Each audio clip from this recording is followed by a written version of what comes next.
김어준입니다. 대통령 연두 기자회견에서 지지자들을 격한 표현을 쓰는 사람들로 표현하고 자제시켜달라는 요지의 질문을 했던 한 기자를 두고 비난 여론이 높습니다. 기자 자신은 억울했던지 그 질의는 대통령이 지지자들을 달래줄 수 있을 것이란 기대 속에서 한 요청이라고 추가 기사까지 썼습니다. 기자 본인은 비판받는 이유를 모르는 것 같네요. 스스로 사실관계를 찾아 검증하는 인터넷 시대에 기존 미디어의 권위는 예전 같지 않죠. 이는 전 세계적인 현상입니다. 이 시대를 읽지 못한 채 아빠한테 자식들 대신 혼내달라듯 징징거리는 기자한테 누가 박수를 칩니까? 게다가 그 질문 뒤에 깔린 프레임에 불쾌한 거죠. 그 질문에는 작년부터 보수 매체가 지속적으로 제기했던 문 지지와 일베를 등치시켜 극단적이고 공격적인 성향을 띤 일부러 몰아가는, 그렇게 그 지지자들을 위축시키고 분리시키고자 하는 프레임이 숨어 있습니다. 과거 친노라는 단어에 부정적 이미지를 덧씌워 노무현 정권을 일반으로부터 고립시켰던 전략. 성공했던 바로 그 전략의 재판이죠. 그게 통하던 시대는 이제 끝났다. 참 다행입니다. 김어준 생각이었습니다.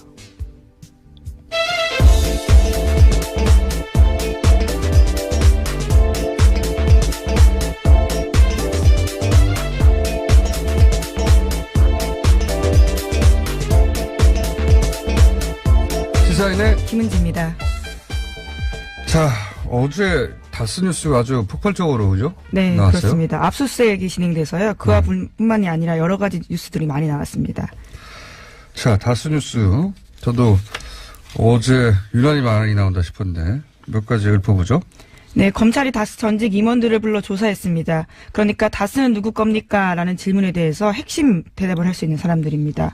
140억 횡령 혐의로 조사 중인 서울중앙지검 첨단범죄수사 1부에서는요. 다스의 김성우 전 대표와 권승우 전 전무를 최근 소환 조사했다라고 밝혔습니다. 두 사람은 다스의 자금 결제 라인에 있던 인물입니다. 또 120억 원 횡령 사건을 수사 중인 서울 동부지검은요. 어제 경북 경주의 다스 본사와 서울 서초동의 다스 서울사무소 등을 압수수색했습니다. 압수수색 대상에는 이상은 다스 회장 자택도 포함됐다라고 합니다. 이 두 사람은 사실 이명박 전 대통령이 현대를 관둘 때 같이 온 사람들이죠. 같이 온 사람들이고 특히 김성호 사장 같은 경우엔 전 사장이죠. 키맨이다, 키맨. 이 120억 횡령권 지금 수사하고 있는데 그 인감 없이는 그 돈을 인출한다는 게 불가능했다는 게 그 경리 전 팀장. 예, 내부 관계자들의 이야기죠. 예, 내부 증언이죠. 공통된 이야기입니다. 그러니까 그 인감을 보관했던 당사자였기 때문에 120억 횡령의 실체적 진실도 이분이 알고 있다고 봐야 되고 또 거슬러 올라가 보면 이제 그 유명한 BBK 190억 투자할 때 김경준 씨가 생면 부진데 어느 날 갑자기 찾아와서 20분 만에 190억 투자해달라고 그래서 투자해줬다. 라는 분이 바로 이분이에요. 예, 이분이 사장일 때 한 젊은이가 찾아와가지고 30대 초반에 재미교포 190억 투자해달라고 그래서 예, 당시 다스 기준으로는 엄청난 금액입니다. 그렇죠. 예, 지금은 모르겠으나 당시 2001년 기준으로는 회사에 쌓였던 그 잉여금의 절반에 넘던가요? 그런 돈을 처음 봤는데 20분 만에 그냥 투자했다고 좋은 사업인 것 같아서 이렇게 얘기했거든요. 예, 말도 안 되는 거죠. 그 전에 이명박 전 대통령이 그 돈 투자하라고 주라고 해서 준 거라고 김경준 씨는 주장하는 것이고 김성호 전 사장은 아니다라고 이명박 전 대통령은 전혀 무관하다고 주장했던 분이에요. 아주 오래전부터 이 다스와 관련한 혹은 BBK와 관련한 이명박 전 대통령과 관련한 모든 의혹의 핵심에 있는 분입니다. 네, 그래서 수사팀 출범하자마자요. 일본으로 출국한 바가 있습니다. 하지만 최근에 귀국해서 검찰 조사 받고 있다라고 합니다. 이분이 입을 열면 다스 문제는 뭐 거의 절반 이상 해결된다고 봐야 되는데. 자, 어쨌든 이분이 이제 수사를 받기 시작했습니다. 자, 다음 뉴스는요. 네, 이명박 전 대통령이 퇴임한 직후에 다스 임직원의 컴퓨터 하드디스크를 모두 교체했다라는 내부 관계자의 증언이 나왔다고요. 채널A가 보도했습니다. 다스 관계자에 따르면 그때 퇴임하고 컴퓨터 껍데기는 그대로 놔두고 안에 하드디스크만 바꿨다라는 건데요. 그러니까 과거 자료는 완전히 없다라는 증언을 했다라고 합니다. 퇴임했으니까요. 이제 보호받지 못한다. 뭐 이런 거겠죠. 예. 그런 정황 중 하나다. 예. 네, 그래서 이러한 진술들도 검찰이 확보했다라고 합니다. 알겠습니다. 다음 뉴스는요. 네, 정호영 특검도 이번 다스 120억 원 횡령 사건에 이름을 올렸습니다. 일부러 수사를 제대로 안 했거나 수사 내용을 감춘 게 아닌가 하는 혐의로 고발됐는데요. 이에 대해서 BBK 특검 당시 검찰 최고 책임자였던 임채진 전 검찰총장의 인터뷰가 오늘 아침 한겨레 신문에 나왔습니다. 다스 120억 원 관련해서 특검한테서 어떤 것도 넘겨받은 사실이 없다라는 건데요. 검찰이 수사하도록 관련 수사 기록 전부를 인계했다라는 정호영 전 특검의 주장과 180도 다른 내용입니다. 180도요? 네. 네, 완전히 다른. 네. 이럴 경우에 180도 약간 어울리지 않는 것 같은데. 예. 어쨌든, 이거는 정면으로 배치되는 이야기죠. 정면 특검은 본인들이 이제 이 수사 결과를 숨기지 않고 검찰에 다 넘겼는데 그 이유는 검찰의 책임이라는 식으로 얘기하는 거잖아요, 지금.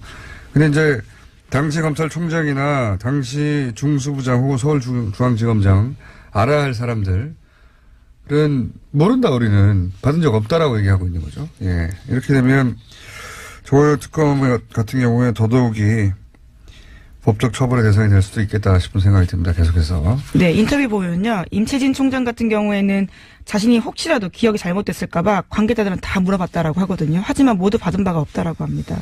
그러니까 이제 양쪽 둘 중에 한 군데 거짓말 하는 거죠, 지금. 예. 자료라는 게 사라질 수가 있습니까? 그러니까, 범죄 대상을 알았으면은, 뭐, 입건을 하거나, 이송, 혹은 이송, 이첩, 수사 의뢰, 예. 이런 것들을 해야 합니다. 전혀 안 했다는 얘기죠? 예. 자, 이건 동부지검에서 지금 다루고 있는 사건입니다. 120억 횡령했는데, 직원이, 개인 횡령이라고 넘어가 버린 사건. 영장까지 청구하지 않았다라고 어제 말씀드린 바가 있는데요. 예. 내용이 영장 청구하지 않았던 이유는 영장 청구 과정에서 수사 내용이 알려질까봐.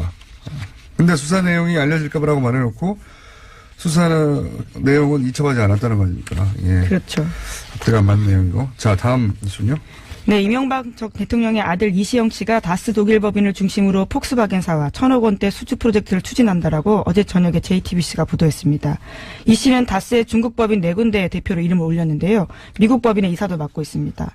다스는 이명박 전 대통령 재임 기간인 2010년 전으로 해외 시장에 대한 비중을 늘려왔는데 이러한 기업 구조 재편에 이시영 씨가 주도하고 있다라고 합니다.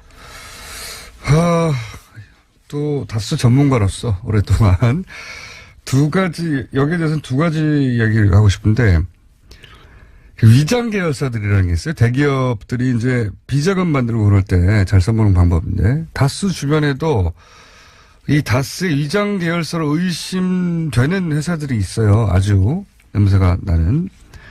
그 중에 하나들은 굉장히 주목할 만한 회사들이 있습니다. 이 위장 계열사로 비자금이나 이런 게 빠져나가지 않았는지. 그러니까 지금은 다스만 압수수색하고 있잖아요. 지금 이명박 전 대통령이 퇴임 이후에 이미 하드디스크는 교체했다고 하잖아요. 그때부터 준비를 한 거란 말이죠. 이미 다스는 깡통에 가까울 수도 있습니다. 그러니까 위장 계열사 쪽도 반드시 뒤져봐야 한다. 이건 나름의 취재 결과가 나온 거니까. 수사당국이 참조를 해줬으면 좋겠습니다. 껍데기에 가까울 수 있다. 근데 위장 계열사 쪽은 지금 압수수색했다는 얘기가 안 나오니까 돈은 숨길 수는 있어도 증발하진 않거든요. 예. 다스에만 숨어 있다고 생각하면 안 된다는 내용 하나 하고, 이 폭스바겐 프로젝트를 이시영 씨가, 이명박 전 대통령의 아들 이시영 씨가 한다는 얘기는, 다스 외형상 명부상 대주주는 이상한 씨잖아요. 예. 이명박 전 대통령과 아들 이시영 씨는 주식이 한 주도 없어요. 이런 상황에서 만약에 이명박 전 대통령이 실소유주라면 다스를 아들에게 어떻게 승계할 수 있을까? 그런 고민이 있지 않겠습니까? 방법이 뭐가 있냐? 외부의 회사를 만드는 겁니다. 외부 회사를 만들어서 그 회사의 실제 주인을 이시영 씨로 한 다음에 그 회사에 다스가 일감을 몰아주는 거죠. 예. 일감을 몰아주고 덩치를 키워서 결국은 다스의 물량이 실제로는 이시영 씨가 주인으로 있는 회사의 이익으로 예. 돌아가게 만들고 다스는 껍데기로 만드는 방법이 있습니다. 근데 실제로 중국과 미국에 있는 다스법인 같은 경우에 굉장히 알짜배기라고 알려져 있거든요. 그러니까 국내에서는 SM이라고 하는 회사를 만들어서 SM을 등치를 갑자기 굉장히 키우죠. 예, 주변에 다스의 밴더들을 인수합병 시켜가지고 자기보다 훨씬 등치 큰 회사들을 그래서 빠른 속도로 외형을 키워서 일감을 몰아주는 방식으로 SM을 키우고 있고 해외에서는 방금 얘기한 해외 법인들, 예, 해외 법인들이 알짜가 되도록 만들어서 해외 법인을 지배하는 방식. 이 폭스바겐 프로젝트도 결국 독일 법인이 어떤 식으로 이제 다스와 관계를 맺을지 모르겠는데 독일 법인의 알짜 이익이 남도록 하고 독일 법인의 대표가 실소유주가 이시영 씨가 된다든가 이렇게 다스를 승계하는 방법을 다스의 이익을 다스는 통로일 뿐이고 다스 이익을 그런 외부의 회사들 이시영 씨가 주인 회사라도 다 넘겨주거나 혹은 아예 나중에 다스를 통째로 사버리거나 그런 회사들이 그러면 승계가 되는 거죠. 그런 작업들이 진행되던 와중에 지금 그 일부가 들키는 중이다. 네, 저는 그렇게 봅니다. 만약에 다스는 누구 겁니까 하는 심의 감시가 작년에 시작되지 않았으면 아무도 몰래 이런 일들이 다 완성됐겠죠. 그런 뉴스 중에 하나다. 네. 독일 프로젝트, 폭스바겐 프로젝트는 그런 뉴스였습니다. 자, 다음 뉴스는요? 네, 관련된 소식 마지막입니다. 이명박 전 대통령의 처남 김대정 씨는 재산관리인으로 계속해서 지목됐는데요. 사망 후 상속 과정은 이를 더 의심하게 한다고 몇 번 말씀드린 바가 있습니다. 62억 원 규모의 상장 주식이 있었는데도 비상장 주식으로 상속세를 냈는데 국세청이 이를 봐줬다라고 SBS가 어제 보도했습니다. 이건 저희가 한 4개월 전쯤에 얘기했던 내용입니다. 예. 오래된 얘기. 간단하게 얘기하면, 아니, 뭐, 주식도 있고, 부동산도 있고, 다 있는데, 예. 본인에게 가장 불리한 방식으로 일을 처리했는데, 그건 김재정 씨 입장에서 그렇고, 국세청 입장에서 보자면 또, 아니, 명백하게 현금화할 수 있는 주식이나, 뭐, 회원권, 부동산 다 있는데 왜 현금화가 안 되는, 비상장 주식을 사서, 받아줬냐? 국세청이 왜 받아줬냐? 이런 얘기죠. 덕분에 플란다스의 개도 작동할 수 있게 됐지만, 그런 이야기입니다. 네. 네, 당시 국세청장이었던 이용동 씨에게 취재진이 질문을 했다라고 하는데요. 특혜를 주는 건 불가능하다면서 의혹에 대해서 일축했다라고 합니다. 뭐가 불가능해요? 결과적으로 특혜가 일어났는데. 네. 자, 다음 뉴스는요? 네, 김태형 전 국방부 장관이 이명박 대통령과 상의해서 아랍에미리트 비밀 양해 각서를 맺은 증거가 있다라는 주장이 나왔습니다. 정의당 김종대 의원이 밝힌 바인데요. 어제 TBS 장윤선의 이슈파이터에 출연해서 한 말입니다.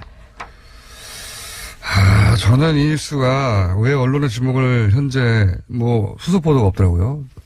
받고 있지 못한지 이해할 수가 없는데 개인적으로는 현재까지 나온 UAE 관련 뉴스 중에 오늘의 주시입니다. 가장 중요한 뉴스 중에 하나다.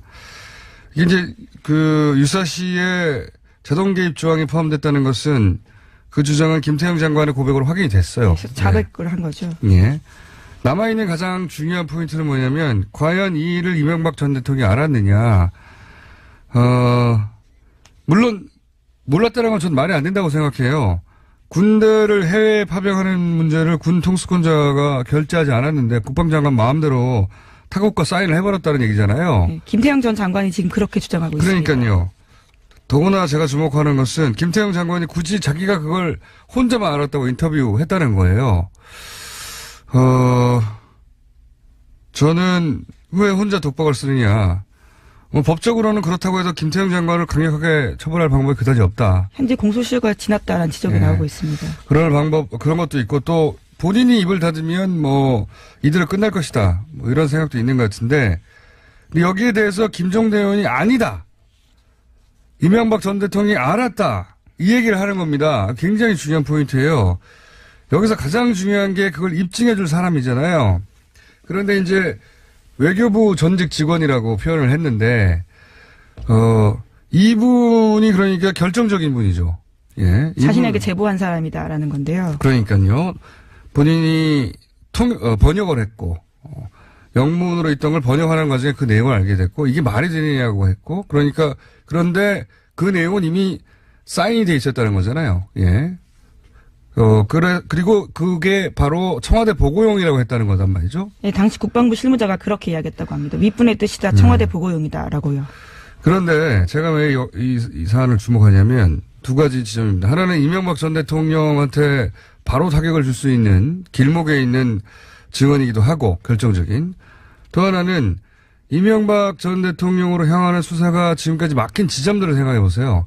생각해 보면 문제없이 수사받고 있던 그 변창흠 검사가 자살한다든가 국정원 정치호 변호사, 특히 정치호 변호사 같은 경우는 가족들이 지금도 자살이라고 생각하지 않고 있거든요. 굉장히 의문의 자살.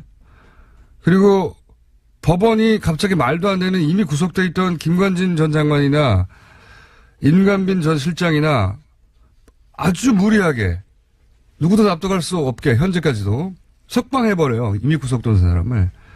그리고 김태호 기획관은 영장을 기각해버리고요. 이런 상식적이지 않은 일련의 일들을 생각해보면 이명박 전 대통령으로 향하던 수사가 이런 일들로 결정적 맥이 끊겼거든요. 그래서 그 수사는 중지되어 있습니다, 지금. 아예. 그 연장선상에서 저는 이분도 걱정이 되는 거예요. 이명박 전 대통령으로 향하는 결정적 길목에 서 계신 분이다. 우린 몰랐는데, 김정대 의원이 그걸 최초로 밝힘으로써 이명박 전 대통령도 그걸 알았다는 내용과 함께 그 알았다는 걸 이분이, 입증할 수 있는 분이거든요. 저는 이분이 하루빨리 공개적으로 나와서 인터뷰를 해야 된다고 생각이 들고, 네. 주변에 나는 절대 자살 같은 거 생각하지 않는다고 이야기해야 한다고 저는 생각합니다. 예전엔 제가 이런 말 하면, 과민하다고 했었는데, 저는 지금 그렇게 생각하지 않거든요. 그때 그렇게 생각하지 않았고. 예. 굉장히 중요한 뉴스라고 저는 생각합니다. 이 뉴스가 TBS TV에서 브리핑에서 다루는 처음 특종인데 저는 그래서 후속 보도가 많이 올 줄 알았는데 후속 보도가 전혀 없어서 굉장히 중요한 뉴스다. 그래서 김정대 의원을 오늘이라도 바로 인터뷰를 연속을 하려고 했더니 너무 바쁘셔가지고 예, 다음 주 월요일 하기로 했는데 이 뉴스는 중요하고 그리고 이분이 매우 중요하다. 자, 꼭 건강하셔야 됩니다. 다음 뉴스는요? 네, 국방부가 어제 국군 기무사령부의 조직적인 감청 지시나 증거인멸 행위는 발견되지 않았다라고 발표했습니다. 앞서 군 기무사의 댓글조사 TF에 압수수색에 대해서 기무사가 감청을 통해서 사전에 이를 알았고 증거인멸 등 수사방해 행위가 있었다라는 의혹이 제기된 바가 있습니다. 이에 국방부가 지난달 20일에 기무사 감청 사건 조사팀을 구성해서 수사를 진행했고 이와 같은 결론을 내렸습니다. 군이 군을 조사해서 제대로 된 결과가 나온 적이 없는데 역시 마찬가지로 감청 의혹은 사실이 아니라고 결과가 났습니다. 이제 군의 특수성이란 말을 우리가 계속 하잖아요. 넘어가지고. 그렇게 군의 특수성을 인정해 주는 이유는 사실은 적과 상대하는 특수성 때문에 인정해 주는 건데 이거는 그 특수성 뒤에 숨어서 사실 국내 정치에 개입한 거잖아요. 특수성을 인정할 수 없는 사안이고 이건 저는 국방부의 별도 조사를 따로 전체 수사를 다시 해야 된다. 사이버 사령부. 국군 기무사의 사이버 사령부가 아니죠. 사이버 댓글. 네. 이것도 별개의 일입니다. 사이버 사령부는 사이버 사령부고, 기무사도 사이버 사령부처럼 댓글 달았다. 거죠. 예, 예. 그 수사가 방해됐다라는 거예요. 압수수색을 방해됐는데 그래서 감청 의혹이 나왔었는데 사실이 아니라고 지금 결론낸 거죠. 네, 하지만 국방부에서 조사한 바로도요. 감청은 3건이나 있었습니다. 하지만 조직적이지 않았다라는 주장을 하고 있습니다. 네네, 잘 알겠고요.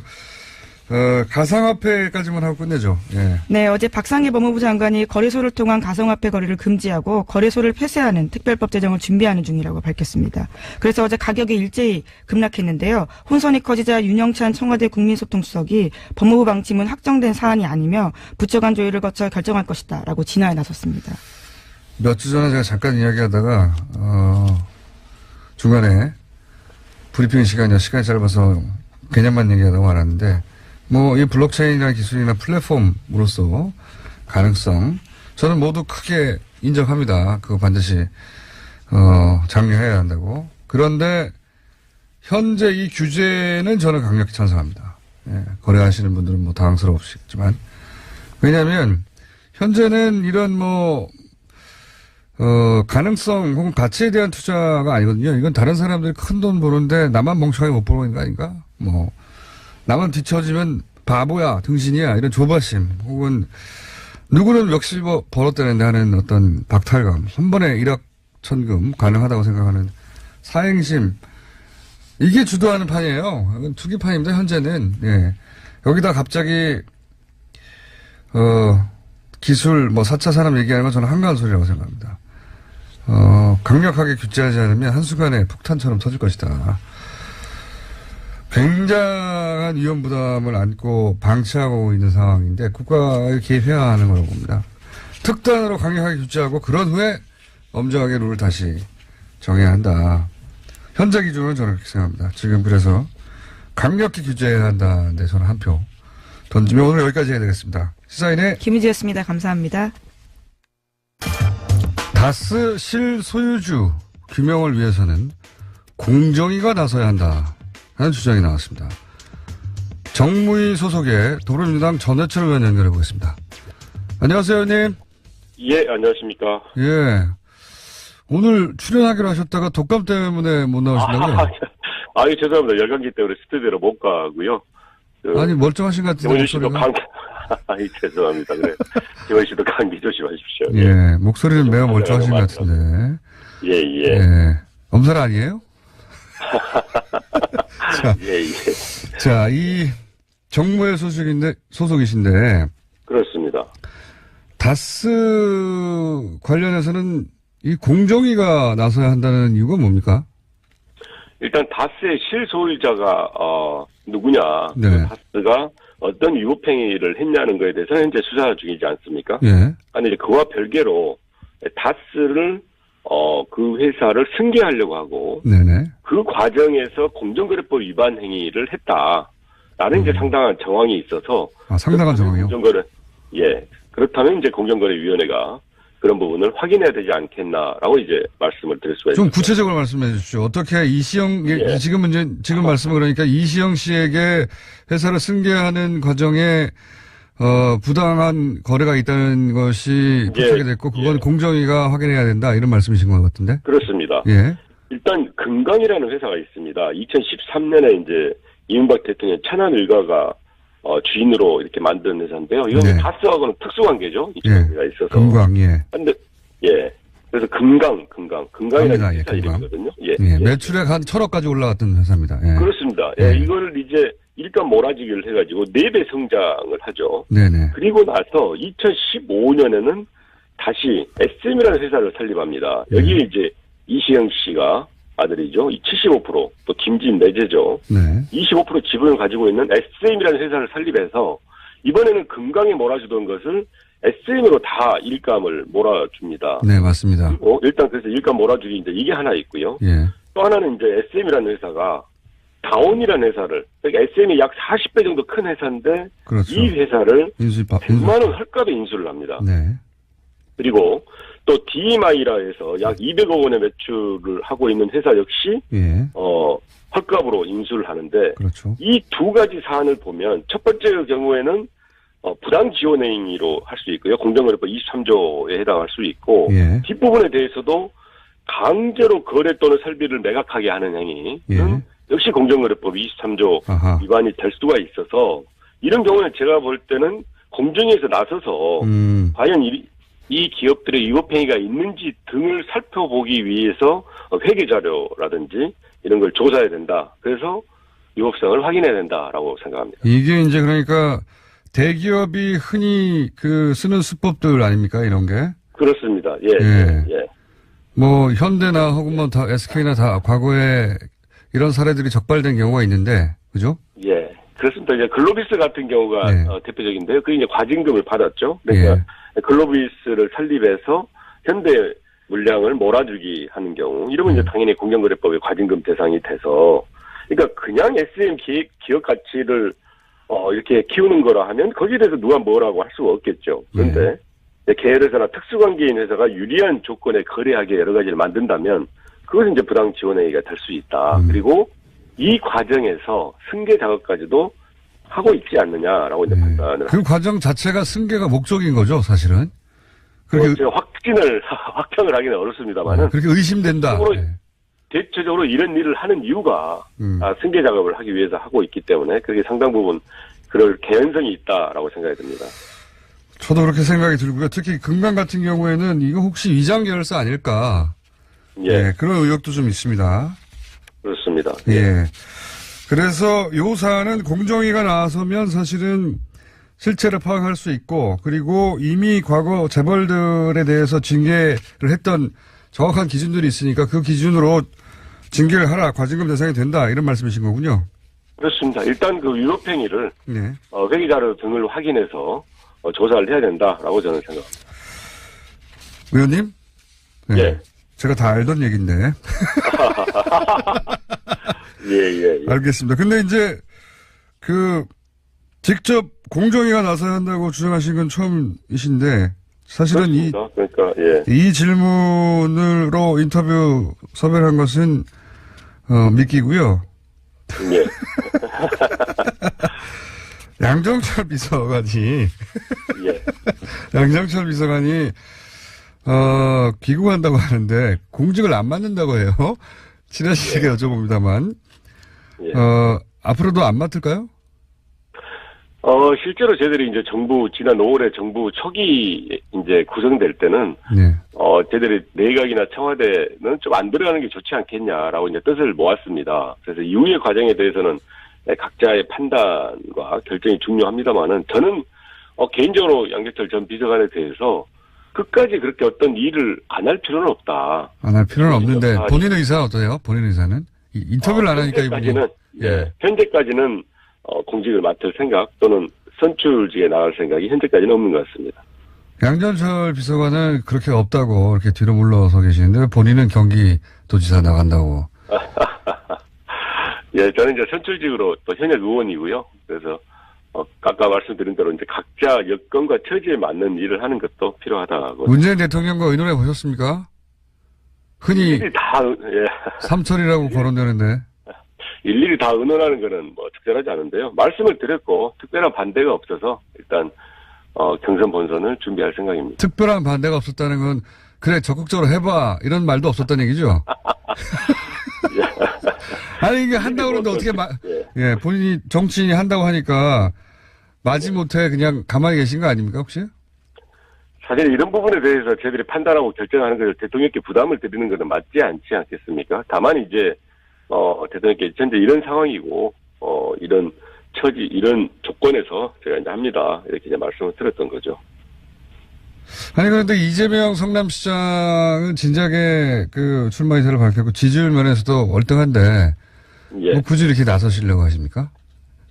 일단 이제 현재 지지도는 인지도와 같은, 그렇게 양상을 보이기 때문에요. 저는 본격적인 경선과 본선으로 가면, 현재 지도 차이가 굉장히 많이 이렇게 좁혀질 수가 있다고 생각을 더 벌어질 수도 있잖아요. 광역자치단체장 선거에서는 초반에 인지도 지지도가 굉장히 낮았다가 이후에 바뀌는 경우가 훨씬 많았습니다. 그런 면에서 이제 본격적인 경선 국면이 오면 저는 역전도 할 수 있고 또 상당한 부분 따라잡을 수 있다라고 생각합니다. 네, 정치에서는 뭐든지 가능한데 하지만 이재명 성남시장의 경우에는 당내에서 일단 경선을 통과하셔야 되니까.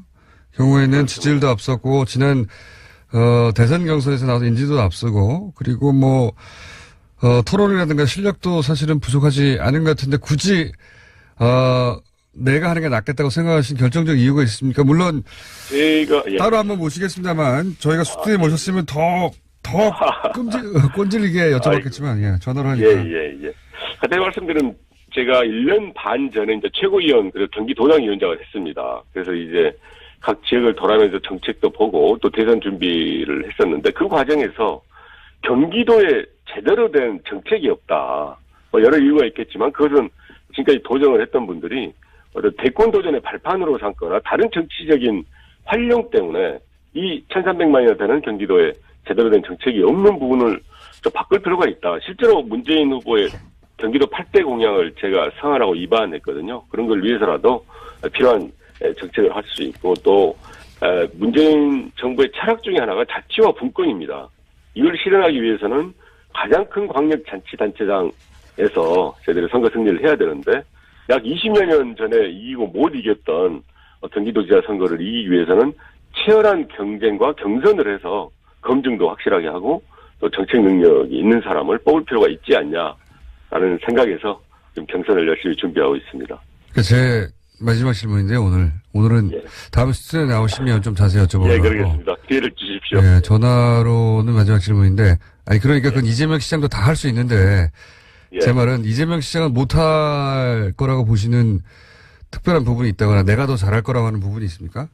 예, 일단 제가 참여정부 청와대에서 약 3년 8개월 가장 이제 국정의 핵심에서 국정 경험을 했었고요. 이후에 이제 국회에서도 정말 많은 일들을 하면서 조정과 화합, 통합을 많이 했다고 생각합니다. 기본적으로 경기도처럼 이렇게 큰 자치단체인 경우에는 정부와 중앙정부와 또는 다른 자치단체와 조정하고 통합하는 것들을 해야 되는데 그런 부분에 대해서 갈등을 양산하고 정책을 실현하지 못한다면 그건 좀 적절하지 않다 생각을 해서 그런 부분은 제가 좀 더 경쟁력이 있지 않을까 생각합니다. 알겠습니다. 저희가 다스로 미끼를 던져서. 예. 다음에 꼭 기회를 주시면 네, 다른 이야기 드리겠습니다. 다른 얘기까지 여쭤봤는데, 예. 다음에는 스튜디오에 직접 나오셔가지고. 그렇게 예, 하겠습니다. 관련 이야기 나눠보도록 하고요. 공정위가 피감 기관이니까 공정위에다가 예. 요청을 좀 해주셨으면 좋겠네요. 이 과습 예. 오늘 이제 이렇게 공개적으로 공정위가 좀 나서서 회계 자료 등을 조사하고 위법 사실을 확인해야 된다. 이렇게 이제 말씀을 하셨기 때문에 그런 부분에 대해서 저는 특별한 사유가 없으면 공정위가 아마 조사를 하지 않을까라고 생각을 합니다. 알겠습니다. 오늘 말씀 감사합니다. 예, 감사합니다. 네, 지금까지 민주당의 전해철 의원이었습니다.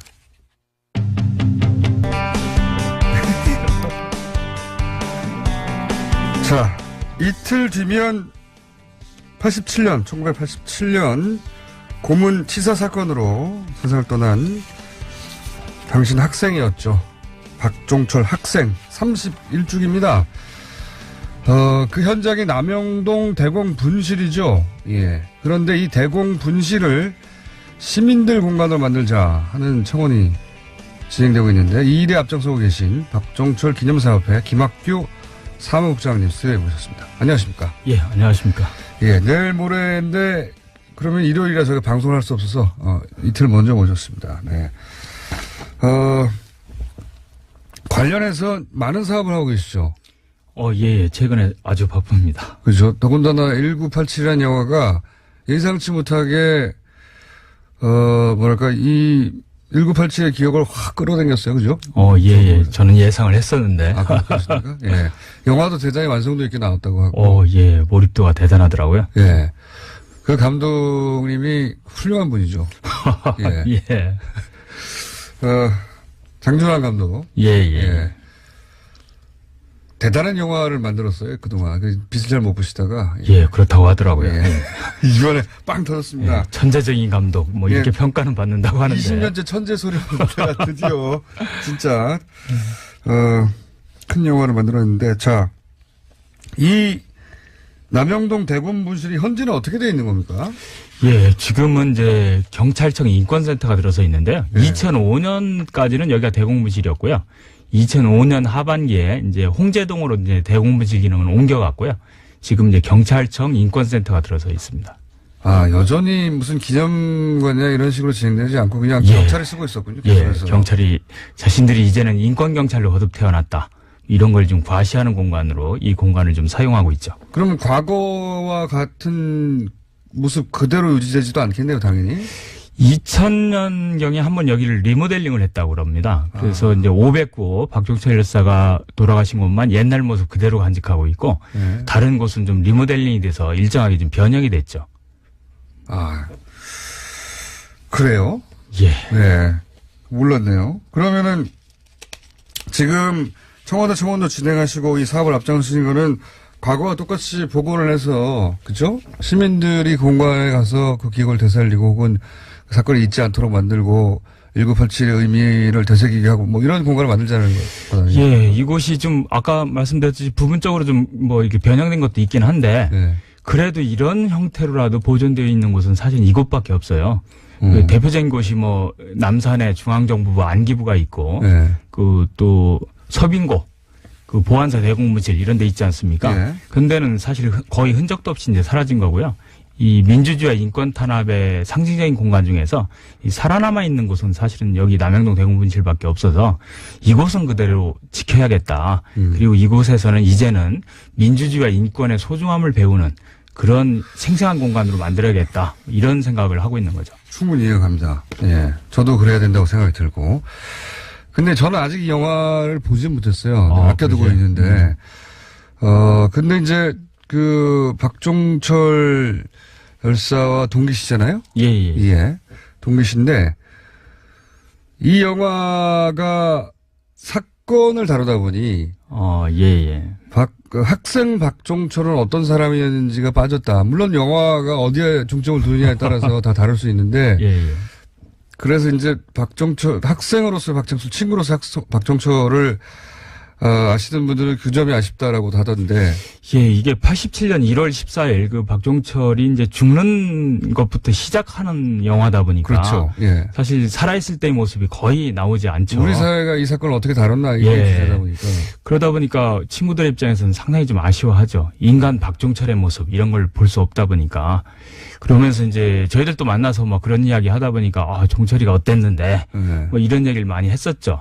참 네. 따뜻한 친구였고요. 그리고 눈이 맑은 친구.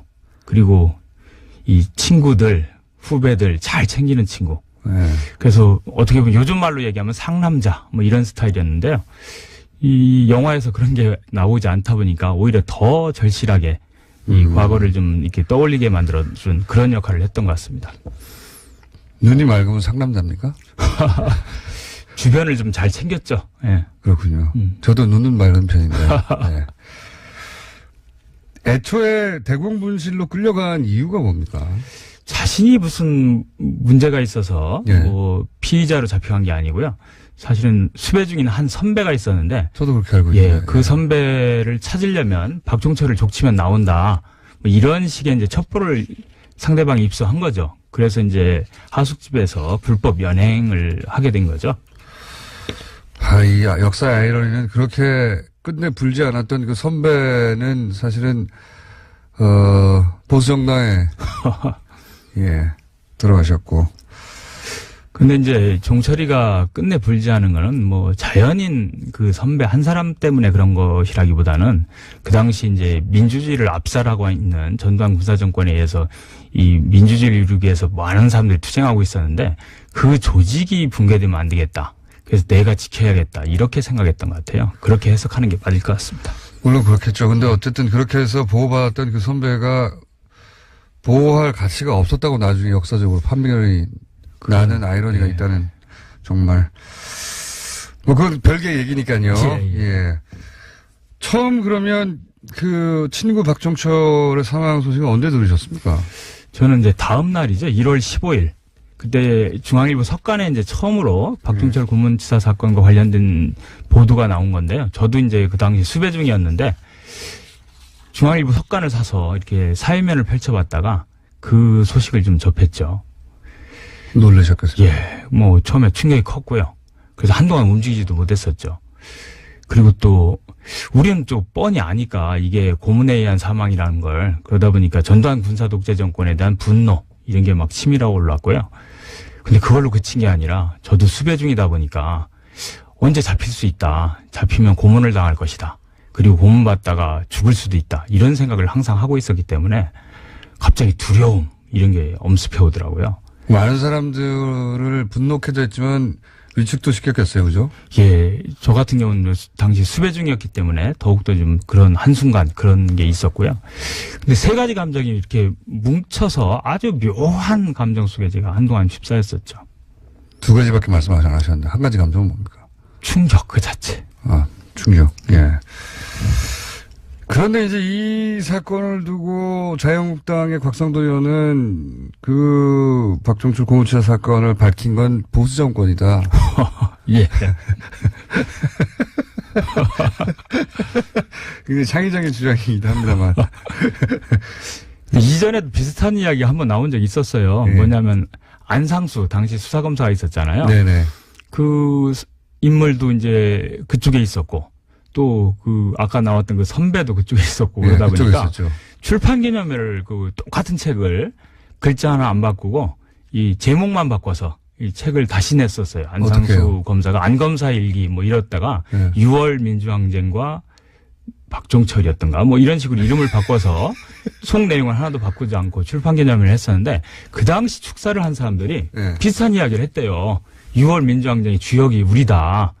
우리도 6.29 선언까지 또 발표해서 이렇게 했지 않았느냐. 6월 민주항쟁 주역이 어떤 논리로 자신들이 주역이라는 거죠? 박종철 사건의 진실을 밝힌 안상수가 우리 당에 있고 그 사건의 어떤 시발점이 됐던 그 인물이 선배가 우리 당에 있다. 뭐 이런 황당한 해괴한 논리를 좀 만들었었죠. 근데 이번에 보니까 그 곽상도 이분도 사실 그 당시에도 검사였고요. 또 얼마 후에는 그 유명한 강기훈 유서 대필 그 조작 사건. 그 당시에 수사검사였었잖아요. 그러다 보니까 이게 가재는 개편이다. 뭐 이런 말이 떠오르고요. 어떻게 보면 당시에 그 검찰 수사팀이 얼마나 그 진실을 은폐하는데 앞장섰는지 이런 걸 뻔히 알았을 텐데 그런데도 그렇게 뻔뻔하게 그런 이야기를 하고 그 곽상도 의원은 뭐 영화를 봤는지 안 봤는지 모르겠는데 영화에서도 이미 진실을 밝힌 사람들은 이부영, 한재동 뭐 이런 인물들이잖아요. 그리고 밑에 깔려 있는 우리 국민들의 그 민주주의에 대한 그런 열망 이런 거였는데 엉뚱하게 이제 그런 식으로 얘기를 하니까 정말 어이가 없었죠. 사실 이런 영화가 이렇게 이런 시점에 나와주고 그러니까 그 분들이 여전히 살아계실 때 친구들 뭐 지금 말씀처럼 이렇게 이런 말씀 하실 수 있는 분들이 살아있을 때 이런 영화 나와준 게 다행인 게 이렇게 주장하는 사람들이 있잖아요. 상상도 하기 힘든데 이렇게 주장하는데 시간이 충분히 지난 다음에 더 이상 학생 박종철을 직접 기억하는 사람이 없는 시대에서 이런 주장을 하게 되면 양쪽 주장이 또 팽팽하게 맞서는 그렇게 조작될 수도 있습니다. 기득권층이 어떻게 역사를 조작하는가 이런 걸 좀 보여주는 대표적인 사례일 수도 있을 것 같아요. 실시간으로 보고 있는 거죠, 저희가. 근데 마침 지금은 그게 터무니없고 도저히 받아들일 수 없는 당시를 기억하는 사람들이 다 살아있으니까요. 콧웃음 치는데 저는 이런 시도들이 앞으로도 계속 있을 것 같고 그래서 이런 영화가 이쯤에 나와준 게 굉장히 다행이다 싶어요. 저도 그렇게 생각하고 있습니다. 자, 그러면 이 사업 지금 남영동 대공분실을 시민사회가 운영하는 공간을 바꿔달라는 이 사업 있잖아요. 그 취지는 충분히 알겠는데 그렇게 되려면 누구의 힘이 필요합니까? 저희는 어떻게 해야 됩니까? 시민들의 힘이 필요하고요. 어떻게 해야 되죠, 시민들? 저희들이 지금 청와대 지금 국민청원을 하고 있는데요. 그 검색창에서 이 국민청원, 인권기념관 이렇게 치면은요 바로 그게 나오고요. 거기에 좀 함께 참여하겠다는 의지를 담아서 청와대에서 남영동 대공분실을 시민사회가 운영하는 공간으로 바꿔달라고 청원을 거기에 좀 함께 우선 동참을 해주시고요. 지금 더 적극적으로 좀 관심 있는 분들은 저희들이 영화 1987 끝나고 나오는 분들을 대상으로 해서 이 캠페인도 계속 하고 있습니다. 그래서 보다 많은 사람들이 또 알리고 그래야 하니까. 근데 이건 그냥 단순히 외치는 거잖아요. 법적으로 어떻게 할 수 있는 방법은 없어요? 이거는 뭐 사실은 법을 바꿔서 해결할 문제는 아니고요. 그냥 이 청와대가 결단을 하면 충분히 가능하고 그렇겠군요. 현재 검토를 하고 있다고 알고 있습니다. 검토를 하고 있다. 뭐 전문가 이런 건 필요 없고요. 저희들이 사실 이거 처음 계획하고 고민할 때는 뭐 청와대 앞 1인 시도 해야 하고 그리고 남영동 대공분실 앞에서 진짜 지금 말씀하셨듯이 그런 점거도 해야 하는 거 아니냐. 하도 관심이 없어서. 뭐 이런 이야기도 나왔었는데 영화 1987 나오면서 저는 이 정도로 국민들이 그동안에 너무 이렇게 낙관만 하고 있었는데. 뉴스공장. 자, 쇼미더머니 안원구 전 대구지방국세청장님 나오셨습니다. 안녕하십니까. 전국에 핵까지는 안 되고 핵 주변 거의 핵 가까이 계신 자 다스와 관련해서 항상 주목받고 계신 분입니다. 요즘은. 근데 이제 오늘은 갑자기 현대건설 얘기를 좀 해야 되겠다고 들고 나오셨어요. 자 새로운 건입니다. 새로운 건. 새로운 뭐랄까요. 시각을 우리한테 던져주는 사안인데, 자, 왜 현대건설에 주목하셨습니까? 그 당시에 그 현대건설을 떠올려 보면 그 현대건설이 처음에 형제난이라고 불리는 그렇죠. 그런 적이 있었죠. 상속, 정주영 회장 이제 사후에 누가 과연 알짜들을 먹느냐 가지고. 그 당시에 이제 현대건설의 의미는 사실 그 정주영 회장이 현대건설을 모태로 해서 그룹을 이루었지 않습니까? 네네. 그래서 그 현대건설이 형제들 중에 누가 그 현대건설을 가져가느냐. 이것이 현대건설의 적통자가 되는. 그렇죠. 현대를 상징하는 것이 바로 현대건설이었으니까요. 그렇죠. 그리고 개동에 있는 그 사옥. 거기 현대건설이 있는 위치인데 그 사옥을 누가 가지느냐. 이것이 현대건설 정주영 회장의 유지를 받들고 적장자가 되는 그 흐름이 있었지 않습니까? 그런 상징적인 역할을 했던 회사죠. 근데 그때 현대건설이 이제 매각을 하려고 하는 때였거든요. 이명박 전 대통령 시절에. 그런 현대건설이 이제 그 어려워지면서 그 정책금융공사에서 자금이 들어가고 해서 이게 그 공적 기업으로 이제 바뀌었었는데 그거를 이제 민간으로 돌려줘야 되는 시점이 10년도였죠. 이게 좀 오래된 사안이라 잠시 정리를 다시 한번 하자면 현대건설은 현대에 있어서 굉장히 상징적인 모태가 되는 회사였는데 어려움에 처했다가 다시 이제 매각을 하는 그래서 현대 그룹 계열사 중에 누가 현대건설을 가져가느냐 이게 이제 한참 화제가 됐던 시점입니다. 그렇습니다. 화제가 됐던 시점이고 그때는 이명박 전 대통령이 대통령이었던 시절이고 요 얘기 앞서서 한 가지만 더 덧붙이자면 그 현대건설 개동 사옥에 대해서 이명박 전 대통령이 서울시장일 때 특혜를 줘서 개동 사옥이 아니고 저 현대자동차. 그건 자동차군요. 그렇습니다.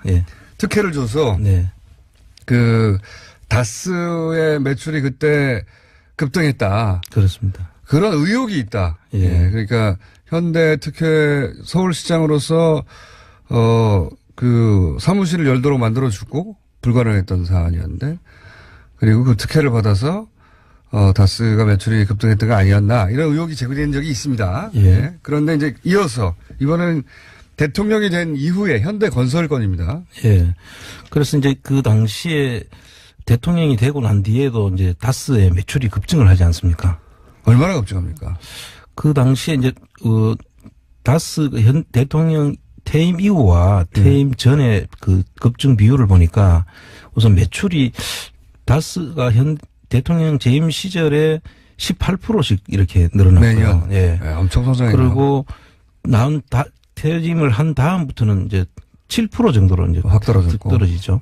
대통령 재임 시절에 어쨌든 그 이전 혹은 그 이후에 비해서 2배 이상 성장했다 계속해서. 그렇습니다. 그래서 했을 때는 뭐가 있지 않겠냐라는 의심을 하는 거죠. 그런 의구심을 갖고 이제 사안을 바라보다가 현대건설 매각 과정이 눈에 들어오신 거군요. 그렇습니다.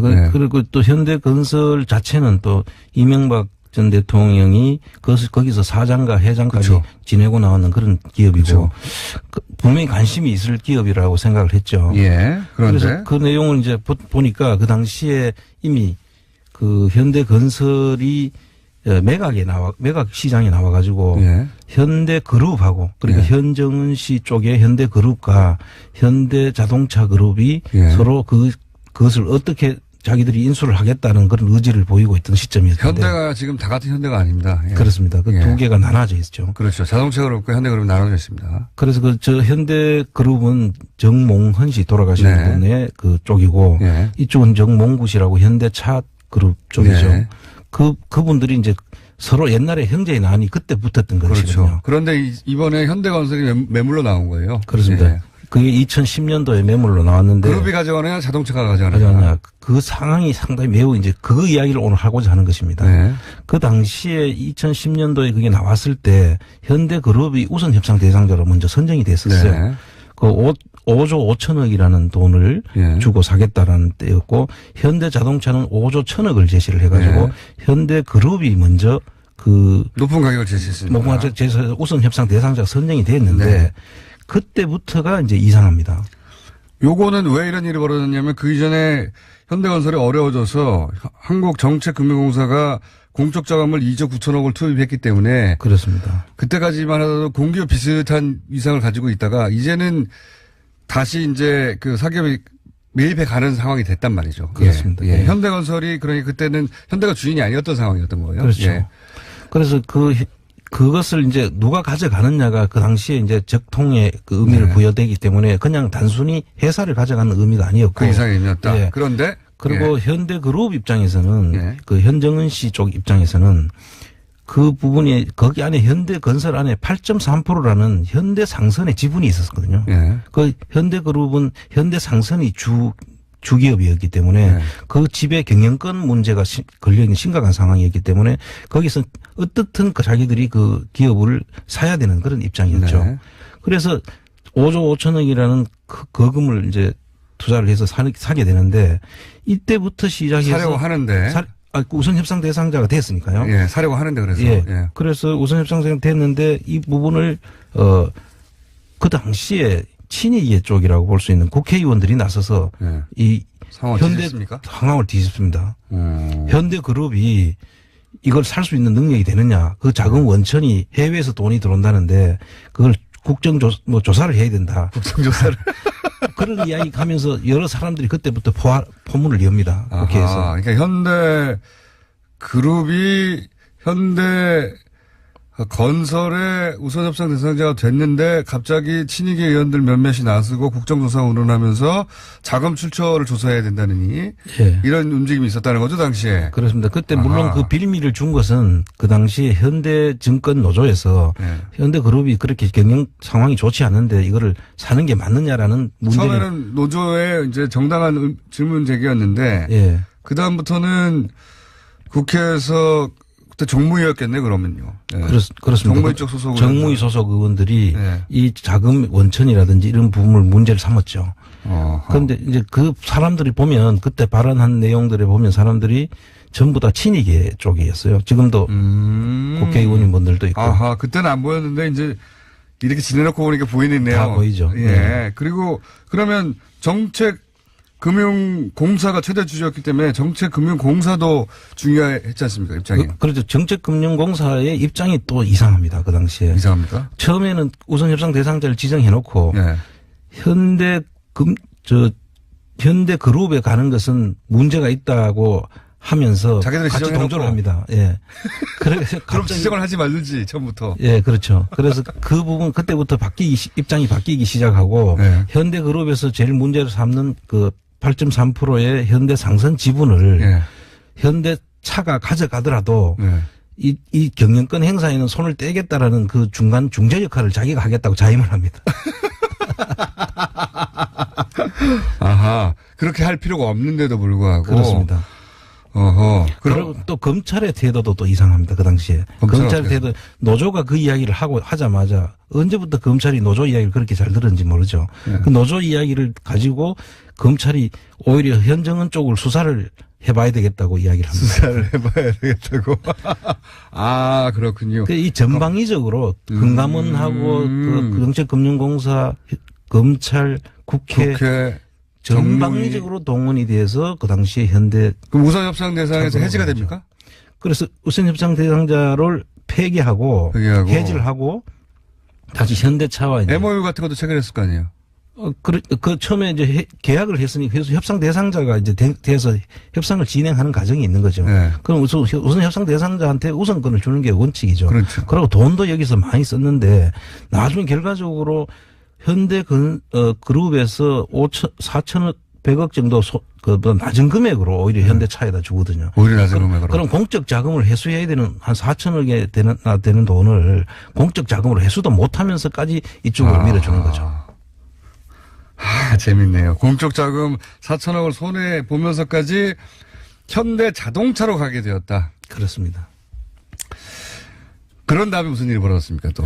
그런 다음에 이제 이 현대 그 자동차로 넘어간 다음에 그때가 원정건설이 2009년도에 UAE. 예, UAE 원정건설 지금 요즘 한참 문제가 되고 있는 그 원정건설에 현대차가 시공사로 참여를 합니다. 아, 현대차가 현대건설을 먹고?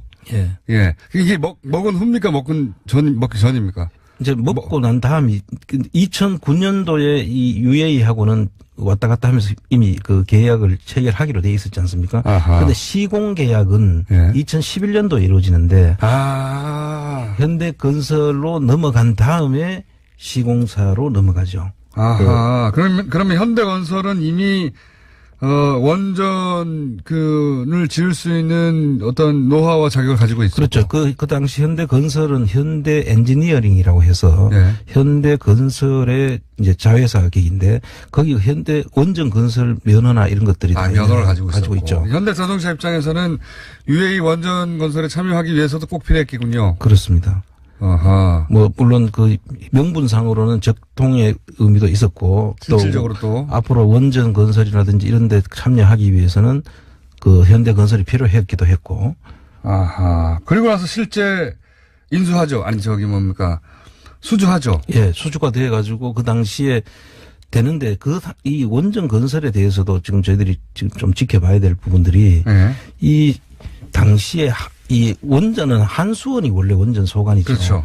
그런데 유일하게 해외에다가 원전을 건설하게 하는 것은 한전이 하게 돼 있었어요. 그 중에 그 업무를 떼가지고. 그 부분만. 네. 그래서 원전 수출 부분은 한전이 관리하도록 돼 있었어요. 예. 근데 그때 한전 사장이 누구냐 하면 현대건설 출신 김중겸 씨라는 분이 한전 사장으로 와 있었던 뜻이죠. 아, 연결고리가 착착 맞네요. 예. 그래서 그러면 결국 이제 지금 의혹을 가지고 가신 대목은 이런 거네요. 그러면 결국 현대차가 우선 협상 대상자였던 현대그룹으로부터 현대건설을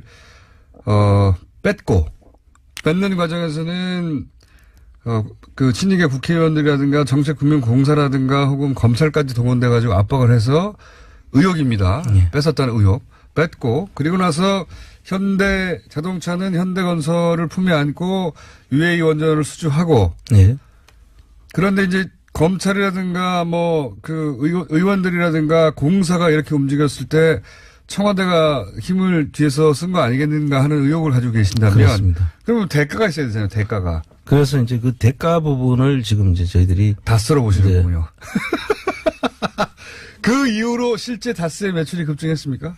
그래서 지금 그 이후 대통령 재임 기간 중에 그 매출이 늘어나는 게 18%씩 이렇게 늘어났다 그랬지 않습니까? 네. 그리고 그만두고 난 다음에 이제 7%로 이제 떨어지죠. 다시 쭉 떨어졌고. 그래서 이런 부분들이 그 예사롭지 않다. 예사롭지 않네요. 예사롭지 않네요. 사실 제가 2011년에 그 자동차 면허 간소화 나왔을 때. 그렇죠.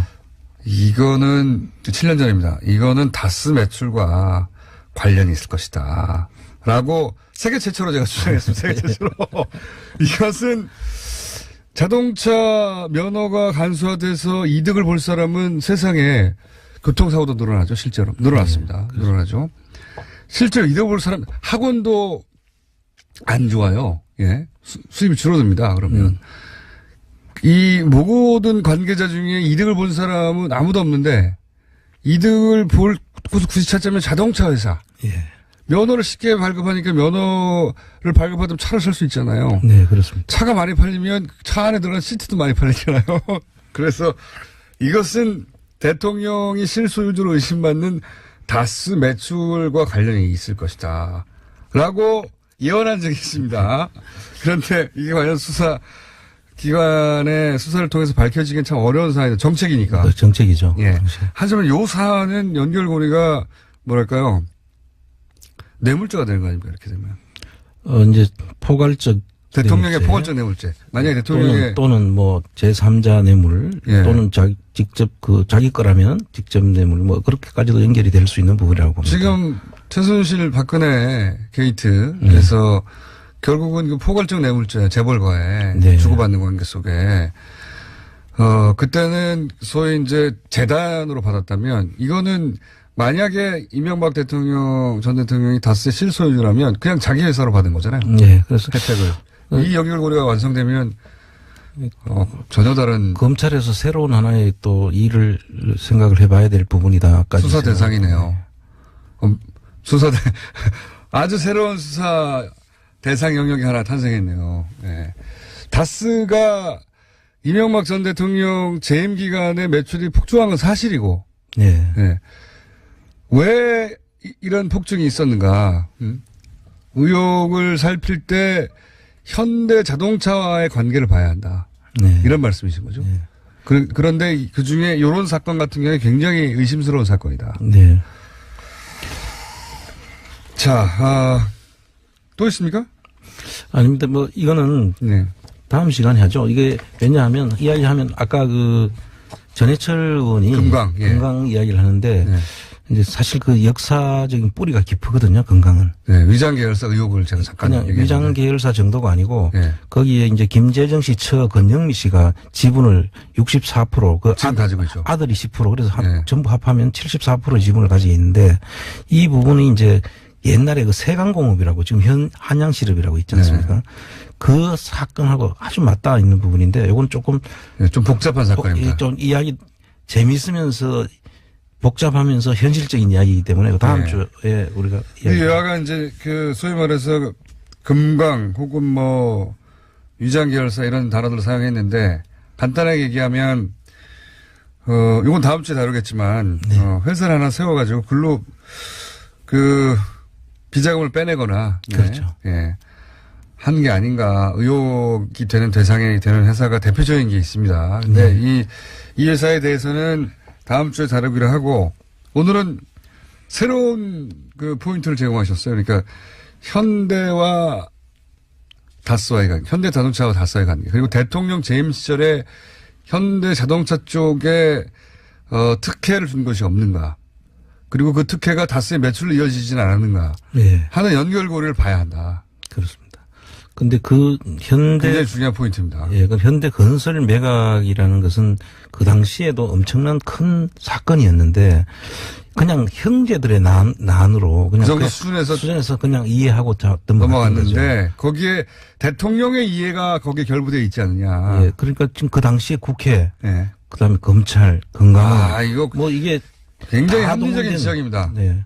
합리적인 지적. 그 위에 누가 있지 않고는 그 사람들이 같이 그렇게 일사불란하게 움직일 수가 없잖아요. 그때는 안 보이는데 지금은 다 보이는. 그렇습니다.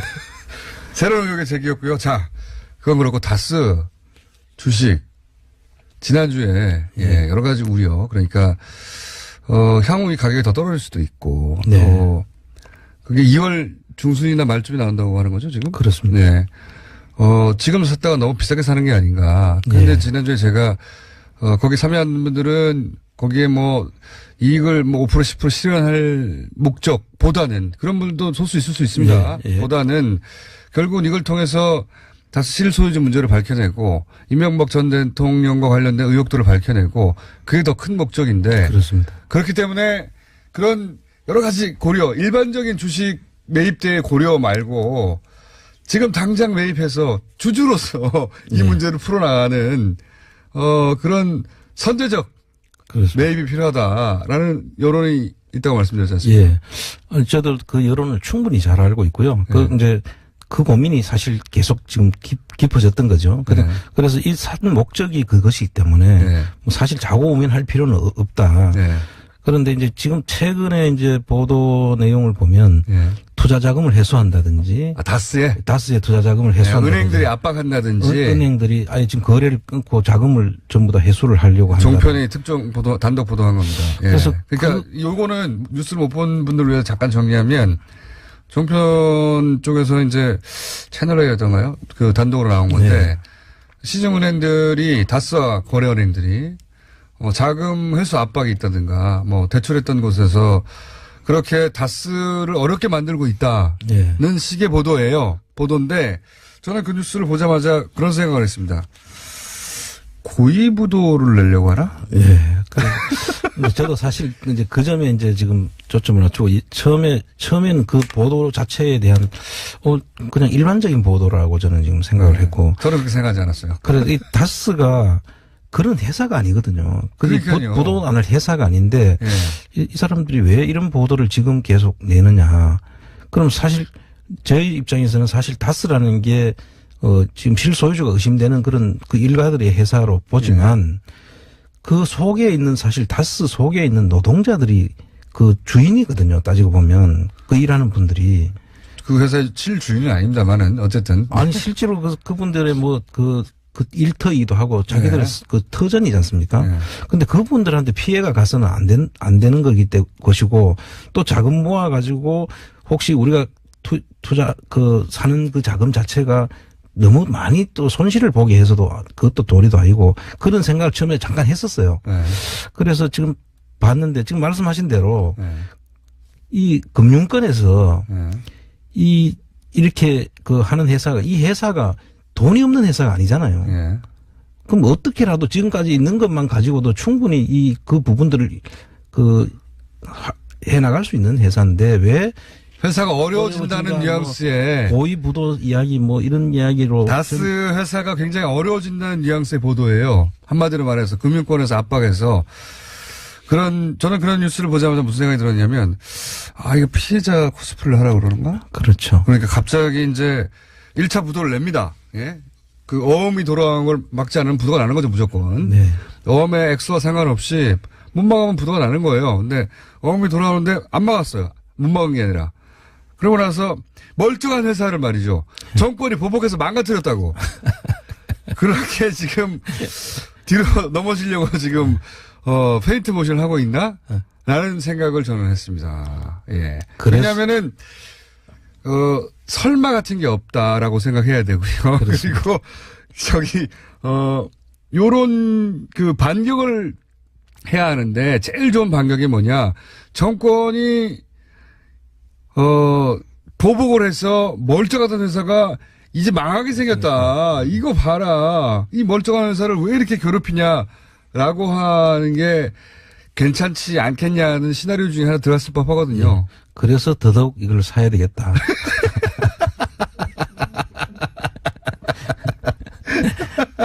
저는 그 뉴스를 이 뜬금없는 뉴스는 뭔가 싶어가지고 뜬금없는 뉴스 이제 제가 그림을 잘 그리지 않습니까? 화가입니다 제가.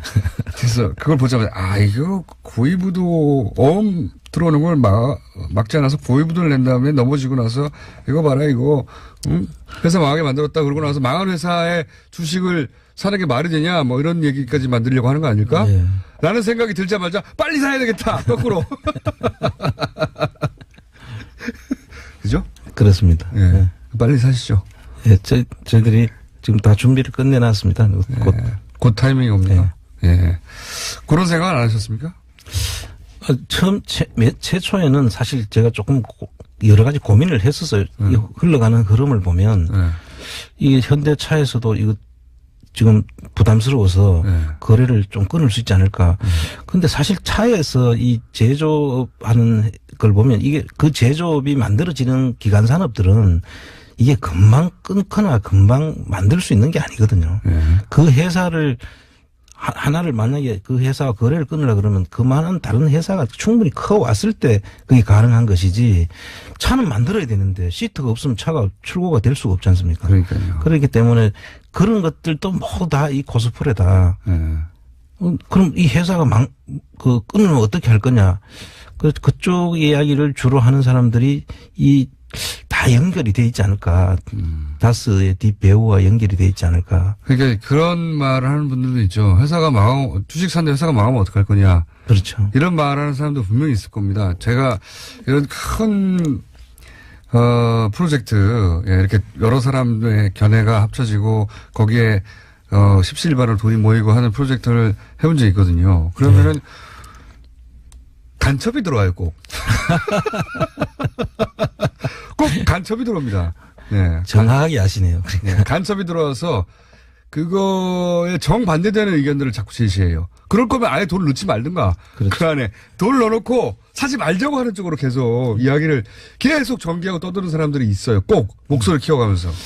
간첩들이 있습니다. 이 속에 지금 저희들이 참여해 주신 분들 정신은 정말 고귀한 정신이거든요. 네. 촛불 정신의 다름 아니다. 저는 똑같이 촛불에 참여했던 심정으로 여기에 다 오신 분들이기 때문에 사실 저는 그런 분들의 힘을 제가 얻고 가는 것이기 때문에 심지어 내가 돈을 안 받아도 좋다. 우리는 물론 돌려드리겠지만 뭐 그 피해 손해를 보면 그걸 가지고 나는 포기할 테니까 전부 다 그 돌락한 사람한테 그걸로 주면 되지 않느냐 이런 정도까지 이야기를 하시는 분들이기 때문에 저희들은 뭐 그런데 더 흔들리거나 그러지는 않습니다. 의견이 분분하죠. 네. 네. 의견이 분분할 텐데 그냥 원래 애초 계획을 세웠던 대로 가시고 그렇습니다. 그 과정을 법적으로 변호사님과 함께 아주 클리어하게만 하시면 그렇습니다. 됩니다. 네. 그리고 특히 좀 액수가 큰 분들한테는 따로 컨펌을 받으시고 그렇죠. 네. 네. 이게 손해가 있을 수도 있다. 하지만 취지가 이러하니 우리는 구매하려고 한다. 그리고 나서 앞으로는 주주로 방송을 하시죠. 다스 주주로서 이런 요구 저런 요구를 할 수 지금까지는 주주가 아닌 회사하고 그렇습니다. 상관없으니까. 근데 구입하고 나면 주주잖아요. 주주로서 주장하는 거죠. 그다음부터는. 그리고 그 뒤에 그 엑시트 플랜도 저희들이 네. 다 지금 수립을 하고 있고요. 네. 그 모든 것까지 제가 보기보다는 상당히 주도 면밀합니다. 그러니까요. 이게 물산 장려 운동, 국채보상 운동 이후로 처음으로 해보는 대규모 사람들이 참여한 운동이기 때문에 돈과 관련해서는 저는 혹여라도 손실을 좀 볼까봐 주춤하기보다는 감수하고 네. 애초의 뜻대로 진행하는 것이 맞지 않겠는가. 그리고 이제 다만 큰 금액을 참여하신 분들도 있으니까 그분들이나 또는 뭐 여러분들에게 이메일이나 여러 가지 방식으로 컨펌도 받고 뭐 그래서 진행을 빨리 하시게 맞습니다. 이 사실들이 사실 이 상대방이 있는 게임이다 보니까 저희들이 그 내용을 일일이 이렇게 다 말씀 못 드리는 점은 우리 그 참여하신 분들도 좀 이해를 해주시고 좀 기다려 주시면 좋겠다. 그런 당부 말씀. 세분 논의를 하고 계시다고 하고 조만간 아마 액션에 들어가실 것 같고 또 한 가지 오늘 얘기했던 것은 피해자 코스프레를 할 수도 있기 때문에 그거 미리 알고 계시고 그리고 아주 중요한 문제 제기를 하셨습니다. 다스가 매출이 급등했는데 대통령 재임 기간 그건 명백한 사실인데 그 기간 동안 현대 자동차와 그 권력 간의 어떤 주고받는 거래 혹은 결탁을 의심해 봐야 한다. 이런 문제 제기죠. 아마 많은 언론사에서 아마 지금 착수를 했던 걸로 알고 있습니다. 그런 부분들에 대한 지금까지 그런 보도가 없었는데 청장님이 처음으로 문제 제기를 하셨고 이 사안에 대해서도 취재가 필요하고 수사도 필요하다. 하는 문제 제기였습니다. 자, 아마 조만간 다스 주주로 다시 출연하지 않을까 생각합니다. 안원구 전 대구지방국세청장이었습니다. 감사합니다. 네, 감사합니다.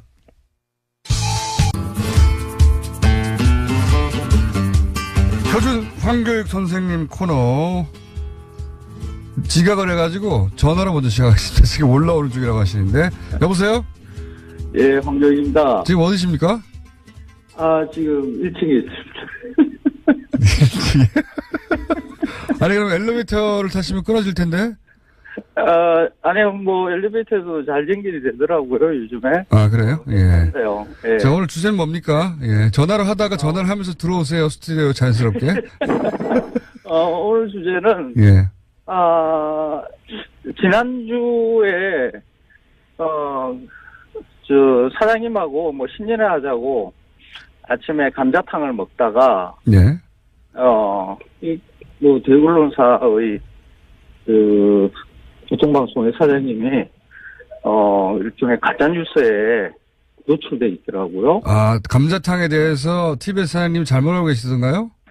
네. 그래서 이거 좀 바로 잡아야 되겠다. 감자탕 유래 뭐 이런 거요? 예, 그렇죠. 이 감자탕이라는 이것을 많은 사람들이 감자뼈라는 게 있다라고. 그래서 감자탕이라는 그런 이름이 붙었다라는 것을 이야기를 해요. 그냥 감자가 들어가서 감자탕 아닙니까? 맞습니다. 근데, 사장님도 그렇게 알고 계시더라고. 감자뼈가 있어서. 그래서 그 이야기가 번진 게 한 12년 됐어요. 누군가가 처음 시작했겠죠. 그렇죠. 한 방송사에서 시장에 가서 보니까 감자뼈라는 게 팔더라. 그래서 그 우리는 그때까지는 감자가 들어가서 감자탕이라고, 그렇게 알고 있었는데, 감자뼈라는 게 있다라고 방송에서 한번 다뤘어요. 아, 그 방송의 시초군요. 네. 오늘 한 다음에, 감자뼈라는 것을 알고 있어야만이, 감자탕에 대해서 제대로 아는 사람이다라는 그런 것이 쭉 번지고 계속해서 그 방송명 여러 인성으로 해서 그 잘못된 내용들이 계속 반복해서 알려졌습니다. 아, 이게 잘못된 거군요. 실제로는 어떻습니까? 그냥 감자가 들어가서 감자탕이죠. 고구마 감자 할 때 그 감자가 들어가서 그냥 감자탕이 된 건데, 예. 네. 그래서 그 감자뼈나 감자라는 이름이 붙는 것을 갖다가 돼지 뼈와 관련돼 있는 것으로 이제 이야기를 하는 그 주장이 보면, 네. 먼저, 돼지 등뼈의 가운데 있는 그 무엇이, 감자라는 이런 것이다. 근데 그 등골이거든요. 그런데 선생님, 1층이면 벌써 올라오셔야 되는 시간인데요? 아, 이제야 보이는데. 지금 들어와요. 네. 그래서. 지금 걸어오고 계십니다. 예. 얼른 들어오십시오. 예. 죄송합니다. 이 라디오와, 이런 식으로 하면 되는데. 자, 이제 앉으셨습니다. 네. 자, 그래서 지금까지 하신 얘기는 그러니까 감자라는 뼈가 있어서 감자라고 한 방송을 통해 잘 알려졌는데 그게 아니라 그냥 감자가 들어서 감자탕이다. 그렇죠. 그래서 그 등뼈의 모양을 보면서 약간 이렇게 둥그름스름한 모양이 있어요. 그게 감자의 모양하고 비슷했으니까 그걸 옛날부터 감자뼈라고 불렀다라고 이제 이런 주장들이 지금 막 떠돌고 있습니다. 근데 사실이 아니다. 감자라는 말이 언제 들어왔고 만들어졌고 그 감자가 뭘 의미했던가 하는 것을 조금만 추적해 보면 알 수 있는 거거든요. 해보시면요. 지금 이 감자라는 식물이 우리 땅에 들어온 게 1800년대이거든요. 그 이전에는 감자라는 게 없었어요. 남미 작물이고 그게 유럽을 통해서 이제 지구 한 바퀴를 돌아서 이제 우리한테 들어오는 게 1800년대 들어와요. 그래서 이걸 감자라고 부르지 않았어요. 그전에는요? 마령서라고 했었죠. 그 말의 그 방울같이 생긴 어떤 것이다라고 해서 마령서라고 불렀어요. 이 작물은 그렇죠. 마령서라고 불렀다. 처음엔. 1800년대에 감자라는 말이 또 등장을 하긴 하는데 고구마를 뜻했어요. 아, 고구마를 감자라고 불렀습니까? 그렇죠. 김동인의 소설 감자 있죠. 모릅니다. 모릅니까? 옛날에 국어 교과서에도 실려 있는 건데. 얼핏 생각도 나는 것 같기도 합니다. 예. 감자 1920년대 작품이거든요. 그 감자는 감자가 아니라 고구마예요. 실제 의미하는 고구마. 옛날에는 고구마를 감자라도 불러보기도 했구나. 그렇죠. 만약에 예전부터 그런 뼈를 감자뼈라고 불렀다 그러면 그 모양이 돼지 뼈의 모양이 고구마 같아야 감자뼈라는 말이 이렇게 붙을 수가 있는 거죠. 그렇구나. 굉장히 예리한 지적이었습니다. 예전에는 고구마를 감자라고 했기 때문에 그 모양이 고구마 같았어야 하는 거다. 그렇죠. 동글동글한 게 아니라. 그렇죠. 길쭉한 모양의 이런 모양이어야 감자뼈라는 이름이 예리한 수가 있는 거죠. 이 지적은 선생님 말고는 한 적이 없습니까? 없죠. 이걸 그래서 마령서라는 이름은 1970년대까지만 하더라도 이게 거의 식물명으로 공식 명칭처럼 이렇게 쓰였었어요. 그러다가 지금 고구마라 부르고 그러니까 감자라는 이름을 버리고 이 지금의 감자에다 감자를 붙이기 시작하는 게 1970년대. 아, 그래요? 얼마 안 됐어요. 감자를 감자라 부르는 것이 그렇게 오래 안 된 겁니까? 그래서 그 감자뼈의 모양이 감자처럼 생겨서 감자뼈라고는 말이 만들어졌다는 이런 것은 사실 말이 안 되는 거군요. 말이 안 되는 이야기죠. 감자가 언제부터 쓰였는지 생각해 보면 언제부터 그러면 왜 고구마를 감자라고 하다가 이 작물을 감자라고 별도로 부르기 시작한 거죠? 무슨 계기가 있습니까? 그건 모르시죠? 그게 두 개가 이제 혼란이 생기니까 지금도 지역에서는 맞습니다.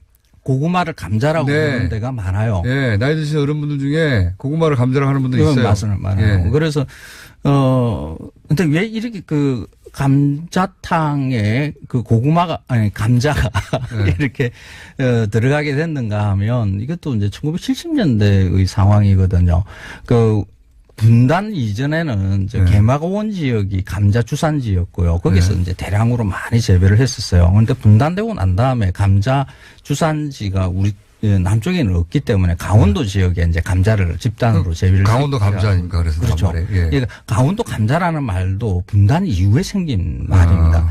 그래서 감자를 식량 작물로 본격적으로 많이 심는데 너무 많이 심어가지고 1970년대 들어오면 뭐 감자값 폭락 사건이나 하고 막 이래요. 그래서 감자를 많이 먹게 하기 위한 여러 가지들이 일들이 일어나기도 하는데 그때 감자 가격이 워낙 싸니까 그 돼지 등뼈, 그 뼈다귀탕, 따구탕 뭐 이런 말들은 일제강점기부터 계속 있었거든요. 그래서 감자탕의 다른 이름으로 우리가 뼈다귀 해장국 뭐 이런 원래는 뼈다귀 탕이었는데 그렇죠. 감자값이 폭락하면서 거기다 감자 넣으면서 감자탕으로 바뀐 거군요. 그렇죠. 그러니까 감자가 들어가서 그냥 감자탕인 거죠. 근데 왜 저는 그렇게 심플하게 받아들이고 있었는데. 그죠. 이게 그냥 심플한 거예요. 네. 뭐 감자라는 말이 언제 우리한테 들어왔고 그 말이 어떻게 해서 그 고구마와 경합을 벌이다가 감자로 정착됐는가 하는 것을 대충만 살펴봐도 그냥 알 수 있는 일이거든요. 이게 이제 저 뉴스공장팀의 금요일날 단골 회식 메뉴거든요, 이게. 금요일마다 아침에 감자탕을 먹습니다. 지겹도록 이렇게 먹습니다. 지겹도록 먹습니다. 거기서 TBS 사장님이 같이 참석하셨다가 감자탕의 유래를 잘못 아신 것을 보고 그렇죠. 그걸 바로 잡아줘야 되겠다고. 깜짝 놀랐어요. 그러니까 이 정도 대언론사의 사장님이 그 정도 TBS 사장님 디스 내용이었네요. 그렇게 노출돼 있는가 사실 많이 놀랐거든요. 그래서 이걸 바로 잡으려고. 그리고 이런 끝났습니다. 잘못된 정보가 많이 흘러요. 이런 것을 전문가한테 다음 주에 뵙겠습니다. 여쭤봐야 안녕. 다음에는 저한테 꼭 여쭈고 감자탕